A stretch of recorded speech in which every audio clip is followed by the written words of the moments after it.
Welcome to Lawyerpreneur, where we discuss the alternate paths that allow lawyers to engage their entrepreneurialism and distinguish themselves from others, because being a lawyer doesn't have to mean doing business as usual. I'm your host, Jeremy Richter. Today's episode is brought to you by Alps Insurance, the nation's largest direct writer of lawyers' malpractice insurance. Founded for lawyers by lawyers over 30 years ago, Alps works directly with your firm, no broker or agent, and if you do have a claim, the Alps claims handling team is comprised of actual attorneys, all with private experience. Alps roots for the law firms they protect. They believe in your success and nurture your endeavors with industry-leading coverage, risk management resources, and accredited CLEs, offering practical advice for pioneering lawyers like you. And Alps has the slickest online application out there. Qualifying firms can apply, see rates, and bind coverage in about 20 minutes. Right now, you can get 25% off one CLE seminar from Alps. Go to alpsinsurance.com/CLE. That's ALPS insurance.com/CLE and use the promo code Lawyerpreneur upon checkout.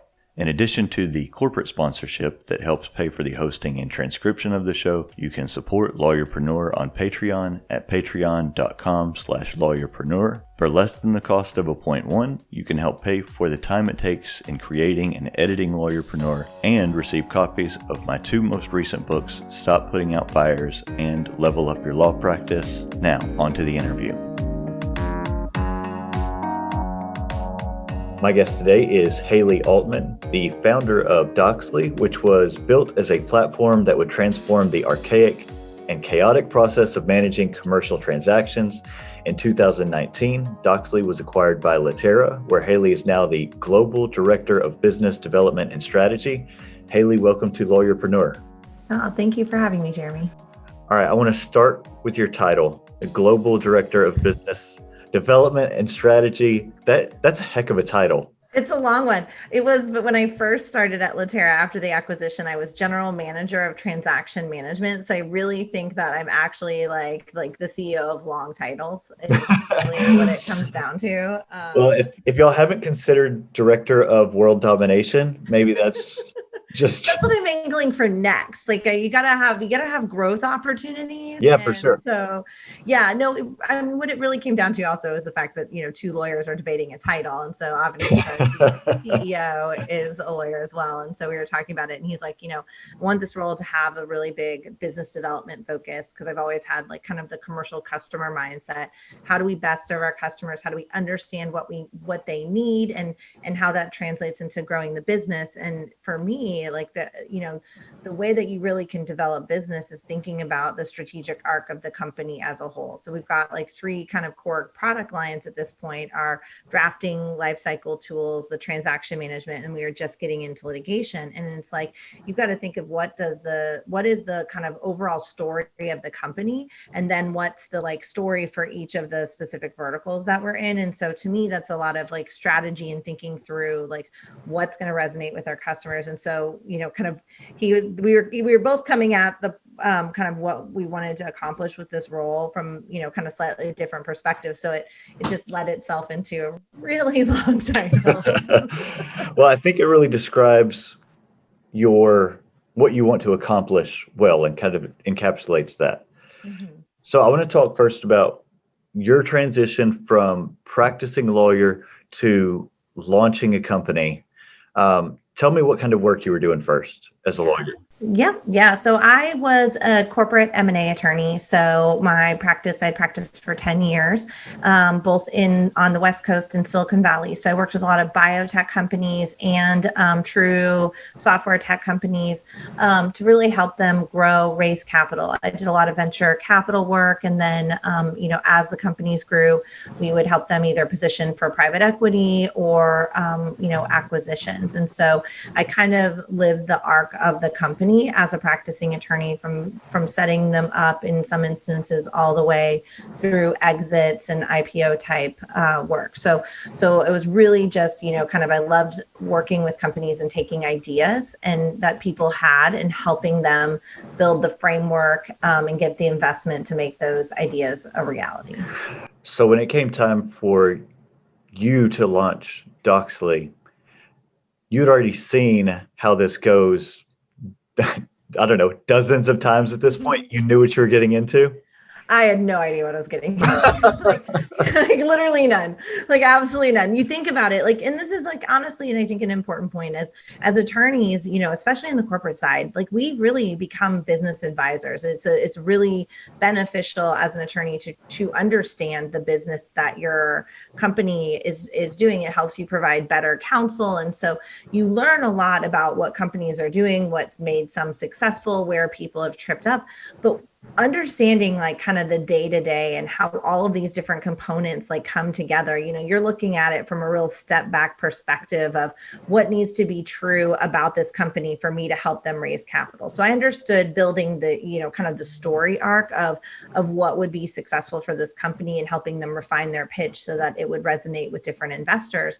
But like when it came down to actually putting the pieces together to actually build the company, it's so different. And it was one of those things when I left, I told the firm, like, let me do this for a year. And I just made equity partner. And so it was a big deal.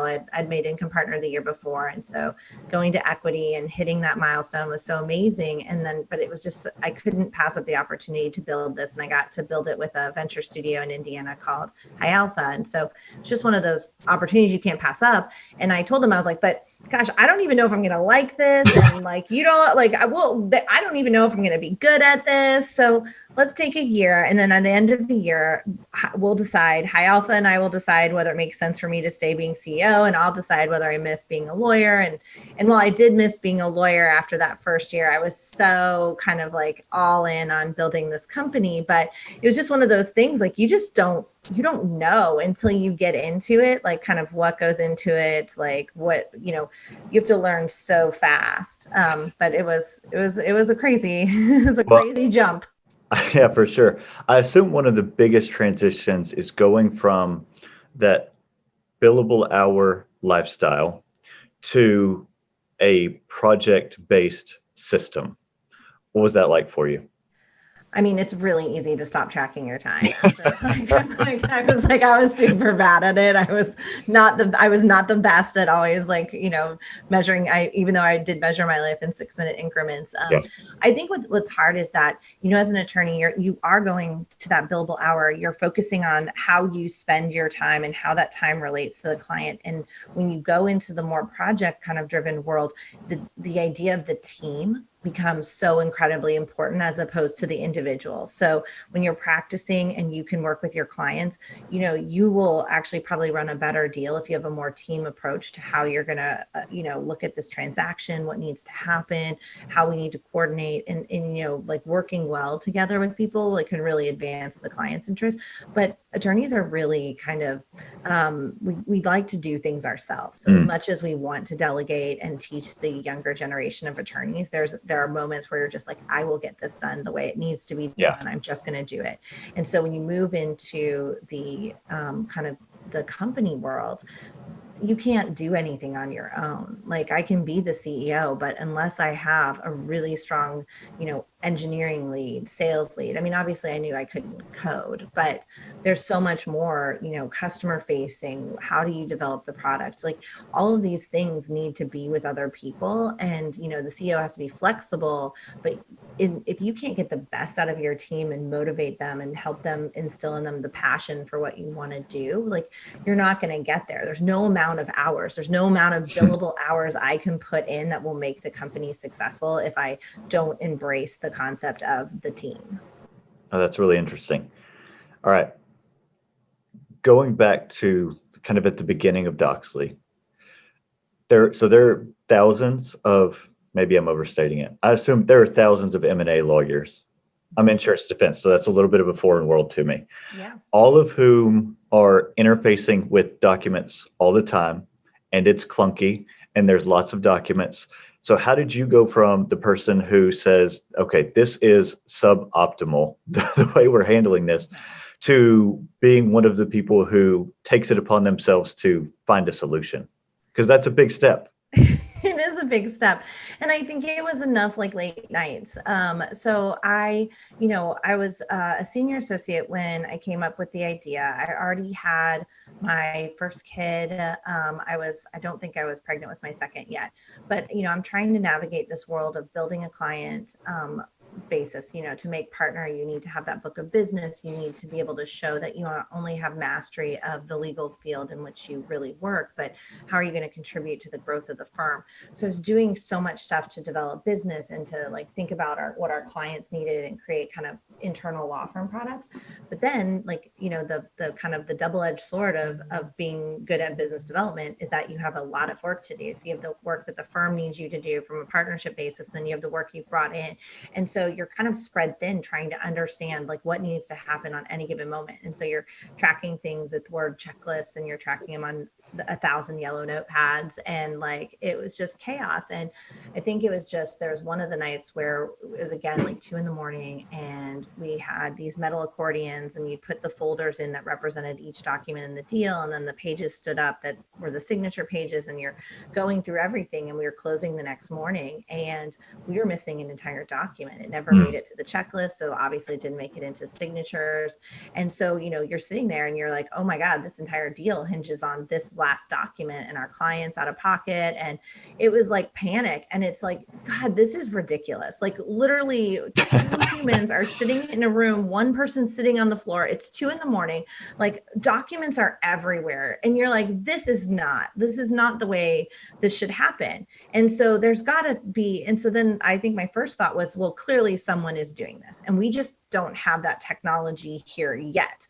So I spent the next probably 9 months researching like I was like, a data room has to be doing this. Like the virtual data rooms have to have this component. They didn't. And so I looked everywhere and I couldn't find it. And it just kept gnawing at me that there was this opportunity. And so because I knew the startup community, I spent a lot of time trying to build networks and relationships.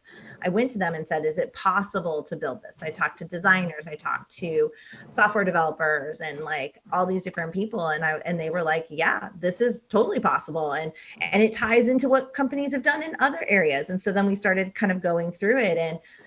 And then I was just like, I made partner, and I'd had my second child. I made partner. And I told the firm, I was like, I think this is a thing. I think this is an important thing. And I'd kept my, I was also an attorney. So I kept everything on separate laptops, and I did everything in a very all IP attorneys should like be, I felt very proud of myself. I set up my own entity. I had put everything on a separate computer. I used no firm resources to do anything, but I told them, and it was the biggest risk. Like here, I just made partner. And I was like, I think this is a thing. I think this is something that would be really valuable. And one of the most like kind of the points that just made it seem like this is something I should do was when they were like, yeah, keep doing it. Like we know you well enough to know that you're a workaholic and you will continue to hit your billable goals, but yeah, do it. And then they're the ones that actually matched me with High Alpha. I think probably thinking that High Alpha would help the company be a reality because they wanted it for their own deals, but that they would also probably run it and I would stay at the firm being a partner, which obviously did not happen. But it was just that idea. Like I just kept seeing it that like no one was solving the problem. No one was coming at it. DocuSign had their own thing, but it really wasn't built fit for purpose for lawyers. And so I just was like, I'd represented a lot of entrepreneurs and saw them build stuff. And I just thought, if no one's going to do it, gosh, I want someone else to do it. But if no one is, then I guess I'll figure it out. And I'll, I actually didn't envision that I would leave and actually start the company. I kind of thought that I would find someone to run the company, but. Well, tell me this, because I assume that there was some a mental hurdle or some emotional capital in that deciding, you've spent a decade building this legal career and you have entered that equity partner threshold that so many people don't make it to. Mm-hmm. And then after that, you decide, all right, I'm going to try this other thing. I assume that had its own obstacles. I mean, what was that like? So when I first got approached by High Alpha to potentially do their sprint week and see if the company would get made into reality, they asked me, do I want to be the CEO? And this meeting happened like a week after I had gotten the equity partner thing. And it was a total surprise. It was not expected. I envisioned I had 3 years before that happened, and it was out of nowhere. It seemed like out of nowhere, but I had built a good book of business and everything like that. But so I told them I would be a board member. I would be involved with the product. I would be involved with the company, but like, this was my like goal, and I achieved it, and I needed to like kind of see that through. And so we go into sprint week, and which was ended up being in February, the end of February, the first couple days of March. And then what would become Doxley won. And so they're like, and so the thing was, is if my company won, they have ideas, all the partners have ideas, and they usually have 3 ideas that go up against each other. They added mine as a 4th, and whichever company wins, they put capital into, and then they help build the business around, usually find a CEO. So I was the first non-high alpha idea. So we win. And so they had said, well, Haley, if you don't win, then you get all the designs and you can use them freely, and you've got a business plan, documentation, all this stuff. But if you win, then let's go forward and we'll find it. You said you don't want to be CEO, so we'll find a CEO, we'll build this company. And I was like, okay. And so I gave them some suggestions of who I thought would be a good CEO. And I had committed to being at their offices like once a week for a couple hours each week. And every day I left, I was like, God, I love like doing this. I look forward to it. I keep thinking about it. I have so many ideas. And so, but I was like, I had just made equity partner, and I was so excited, and I was loving what we were doing. And, so it should have probably been this like very like big deliberation of, oh my God, I got to weigh everything out. And I was driving home one day, and I had suggested some CEOs, and they're like, Haley, we think the CEO needs to be a lawyer, and here's why. And they explained like, this is such a, specialized area to have the credibility to really understand what needs to happen. We think it should be a lawyer. And I was driving home, and the drive home was only like 6 minutes. And I called my husband on the way, and I go, I'm going to resign tomorrow. He goes, I'm sorry, what? And I was like, I'm going to resign tomorrow.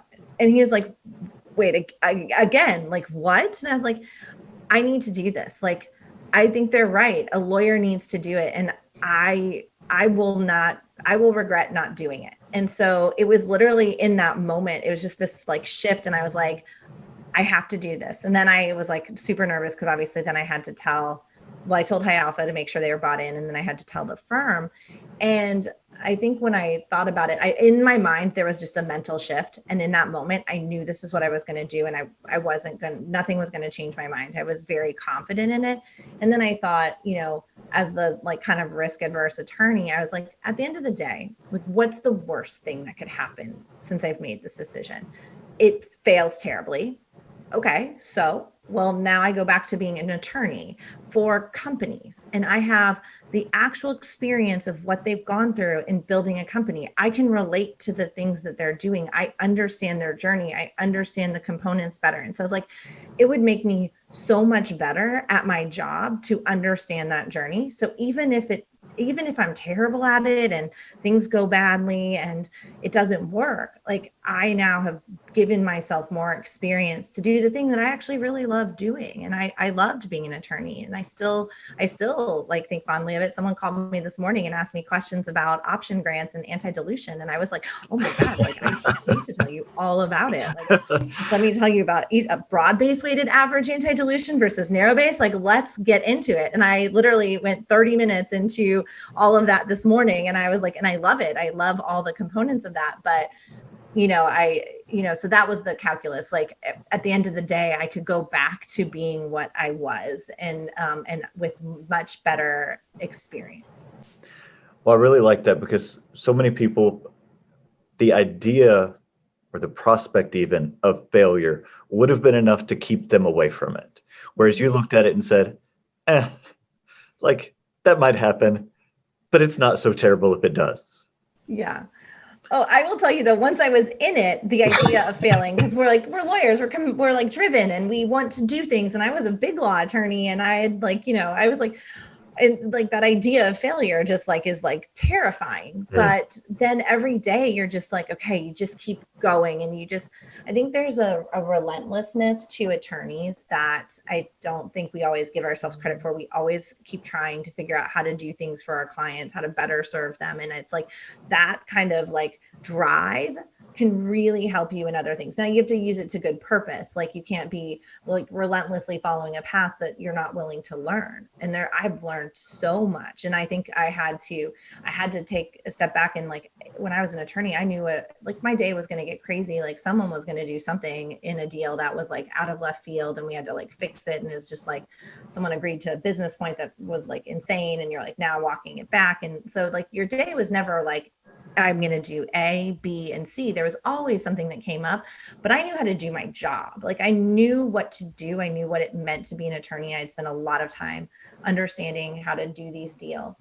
And so you go into a company and like on any given day, I had no idea. I don't know what the hell I'm doing. Like I'm literally making things up right now. And so like you just had to, but so what that meant is that I had to take a step back. You have so much training and so much like, kind of experience, and to say like, I don't know this. I have to read, I have to learn, I have to seek out advice. I have to admit that I may make a wrong choice. And it's like, it's a lot of, it's a big learning process. And it's scary.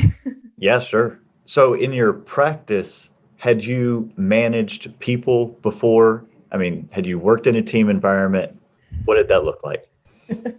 So in the law firm environment, I mean, I was one of the co-leaders of our venture capital vertical. So I like kind of planned out like what we were doing for like what were some initiatives, like what marketing dollars do we need? What do we want to sponsor? So there was some thoughts about like kind of some programmatic type thoughts. But even though I was a partner, even when I was a senior associate and I had junior associates working on matters for me, they weren't like, they were working with me on that matter, but overall in the scope of like, I was not managing them. They also worked with, like, we didn't have dedicated people. We didn't have dedicated teams where we always worked together. So I worked with all sorts of different partners. I worked with all sorts of different associates. And it's one of those things though, you realize that sometimes, the way we work in the law firm world is very dysfunctional. And so like, if an associate isn't hitting deadlines and they're not getting things done the way you want, there's a tendency to be like, well, there's another one of them 2 doors down. Yeah. And I will just go to that person now because I know they can do a job. So instead of teaching the person that didn't do it right or giving them the guidance that they need to be more successful in the career, their tendency is just to be like, I'm just not going to work with them anymore. Yeah. Someone else will figure this out. Like it's above my pay grade. But when you're like working, you can't like just ignore your VP of sales. Like you can't just like go to someone else. Like you've got to actually solve the problem, and the cost of just being like, yeah, we're just going to get rid of this person is so high. So you have to think about, how do I help people become better? Like, how do I help people achieve? But then also, how do I know when to cut ties with someone and to make that decision to like let someone go for the good of the company and honestly, sometimes for their own good, to find a better fit for them. And so that was a big shift. That idea that, there isn't just another person that can step up and do the work. Like we were, at the highest, I think we had 10 people, and like everyone has to like just jump in and do stuff. And it's like, if someone's not doing what they need to, their overall negative impact on the team is so substantial. So it's a lot of figuring out how to empower people, teach them, help them get on the right path. So how did you go about developing those skills? I still think I'm learning how to develop those skills in the best way. I mean, I think that's going to be a journey because it was a tough one. I tend to like live life from a positive perspective. I always look at the like bright side. And like, I was just talking to a friend yesterday who was telling me I'm too nice. And I was like, so I don't like having those like really like tough conversations where like, I tell you like, you didn't do this great of a job and I'm trying to figure out how to say it nicely. And then it loses it in translation. I think the funniest story was I was trying to let someone go. They were on a performance kind of plan. We had said like, you need to do this sort of stuff. They had been hoping for a promotion. And I was like, I don't think we're quite there.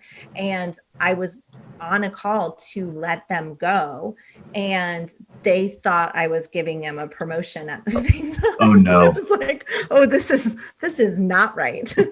Not what I was saying. I have seen the movie where somebody got broken up with and didn't realize it. But that was basically it. They literally go, they're like, oh, I'm so excited. Oh my God, did you just fire me? And I was like, Yes, that is what happened.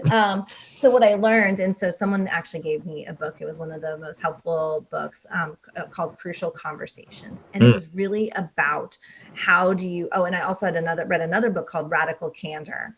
And all of them were just really designed to say, like, you're actually doing a disservice to someone that's on your team if you don't give them that candid, direct feedback, that they're not going to grow, if they're not going to have success, it's going to negatively impact the company. And you're taking someone that could really potentially contribute a lot and not giving them the ability to do so because you're not, and I would struggle with it because I would say, like, hey, you missed this deadline. And if someone was like, so there are some people will be like, oh my God, I know, here's what happened. Like these things came into play. Then there's other people that are like, oh, well, that's not my fault. And I don't know how to deal with that as well. I'm like, I accept fault whenever I'm behind or if I don't do something. Like I will accept things.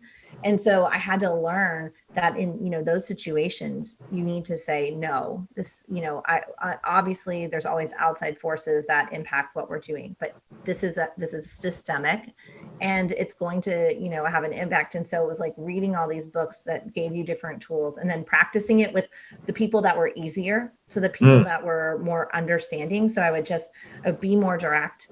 And then I would have to, then that meant that when it was like the person that was a little bit harder, that was like, I knew wouldn't be as receptive to the feedback, I would then have to so it's like, I worked my way up to having those conversations, but yeah. Yeah, that seems like a really smart approach. Well, it's hard. It's scary. I mean, but people look to you as a leader. And if you want people to like have faith in the whole team, and I, on the day we sold, we had, 9 people in addition to me. And every one of those people was still with the company after we sold a year later. And we developed this loyalty and this team. And I was like, one of the things I'm most proud of is that, in those tough moments, we really supported each other and we were honest as we could be. And I hope we, continue to take that, approach as we go further. It gets harder as the organizations get bigger though. Yeah. Well, that's what I was going to ask about. So I just listened to an interview with, and now I'm drawing a blank on his name, the founder of Whole Foods. Okay. They just got acquired by Amazon. And one of the things he talked about was the difficulty in preparing for being acquired and then transitioning to a new culture, but not losing your existing culture and, everything you've built, and then having a functional relationship with all the new people you're interacting with. What did that look like for you? Yeah, I mean, that was definitely a difficult situation to think through. So we had actually gotten a couple of different offers when we weren't actually actively looking to sell these. We just started to get inbound. And so then part of what I think is important when you're working as an attorney or trying to build a business is the idea of networking from the earliest point in time and doing it when there's not like something you need out of it. So when I started doing it as an attorney, I would go to events, startup events, and I would never talk about how I was an attorney. I would never talk about the legal services I provided. I just wanted to meet people and understand their businesses and things like that. And what did they need? What was missing? And who could I connect them to? And so I really started from a perspective of how do I connect people better and things like that. So when I started the company, I did the same thing. I would go to conferences and I would want to meet the people that were working with companies that I knew at some point we would want to work with. And so I spent a lot of time networking. So when the offers started to come in, I had a number of CEOs that I called and was like, I always told you that if this happened, I would reach out to you and let you know. And so we had a couple of different people interested in buying us. And so the first decision was honestly the biggest. Like, when you're preparing to sell, it's the biggest thing is like, what do you want out of it? And I think in part why we ended up at Laterra outside of the other options that we had is one of the principals at HG, the PE fund that owns Laterra, sat me down, Hector, and he was like, Haley, what do you hope to get out of an acquisition? Like what? He's like, yes, money is always like the capital, the consideration you're going to get for yourself, your shareholders, your investors. It's obviously there. He's like, but that is not like the end of the discussion. What do you want? Like, what are you hoping to get? Where do you want to go with this? What do you want for your team? Like, what are those other things? Because when you think of a deal, like at the end of the day, the things keep going. What is important? So it made me take a step back and think like what was important to me. So my preparation for the exit was saying, okay, I wanted to have a return for my investors. They invested in us. They believed in us. They took a chance. And so I wanted to make sure that they all got a return. So they not just got their money back, but they got a benefit from doing this deal. And then I wanted to do right by my employees. Like I wanted them to all go. Like as an M&A attorney, I've seen everything. I've seen people, the entire team get fired after an acquisition. I've seen products get shelved. And so I wanted the employees to have a good place to go. And so I wanted to find something where I felt strongly that the team would be in good hands. And then I care about our customers. They also believed in us at an early stage and put their most sensitive deals on it. One of the last deals we did before the acquisition was an IPO for a Silicon Valley firm. And like, that was like one of the most stressful moments of our lives because we were putting 2,000 signatures through a platform, and it was very stressful. And so, and I'm like, also we're about to sell, and I'm like, oh my gosh. Yeah. So I wanted someone that would make the product continue on and serve the customers and provide the good fit and give us the best chance of growth. And so in that instance, I had choices. And so to set up for exit, I got to make a big decision. And that was the signing of which, so the night I signed, I had 2 letters of intent in front of me, and both would have been great offers. Both companies were truly amazing. Their leadership was great.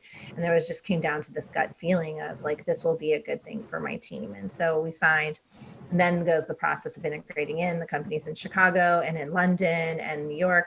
And we were in Indianapolis. They said we could all stay in Indianapolis. We didn't have to move. And they were immediately down in our offices talking about culture and what was important. And I mean, it's a lot because, I was the CEO and everyone technically at some way rolled up to me, but in this new structure, they were all going to report to different people. And so it was like, and in fact, none of the people that reported to me were going to report to me on the next day. Oh, wow. And so that was a big change. And so we kept our offices, and I think we just focused on, okay, let's understand this culture, but let's not lose ours.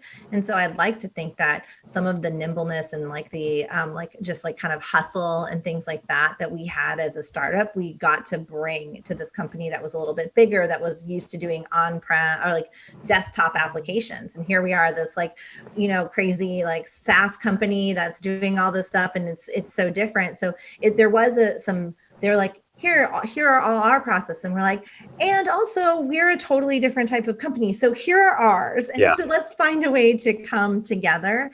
But it's been great to see like Moses, my VP of engineering, has become the VP of engineering for all the workflow products, or for the Transact product. And because they had bought another company that did something similar to us, and he leads the engineering team, and like the engineers that were on the team when we made the acquisition have just continued to grow. And it's just been awesome to see how much effort they put into making sure our team felt like a part of the company. And we still get together. Now I live in Chicago, but I go back now outside of the pandemic. We still get together. We still try to keep our, the culture that we had going. Well, that's really cool.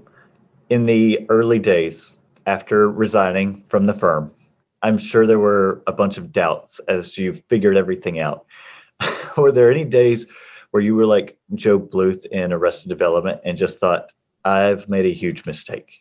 Yes, there was, and it wasn't even just in the very beginning. It was like, it was honestly throughout the journey of it. Like, it's hard. Running a company is one of the hardest things. I remember someone telling me after I'd left practice, they're like, oh my gosh, things are going to be easier now for you. And I was like, what crazy world do you live in? Like, I mean, yes, being an attorney and having high billable hour goals and everything that went into that. Yes, it was hard, but I knew what I was doing. This was like everyone's counting on me. People invested millions of dollars in us. And so, it's like, I didn't just have the weight of like coming up with this idea, but then it also became associated with me as a brand. Like I was out there speaking on behalf of it. People know Doxley, they usually know my name associated with it. And so it was like, there was just this like immense pressure that I would just feel like some days it was just like so much weighing on me, like, and then we're doing sensitive deals and they need to close. And then you're just like, so every day you're like, oh my God, you're like,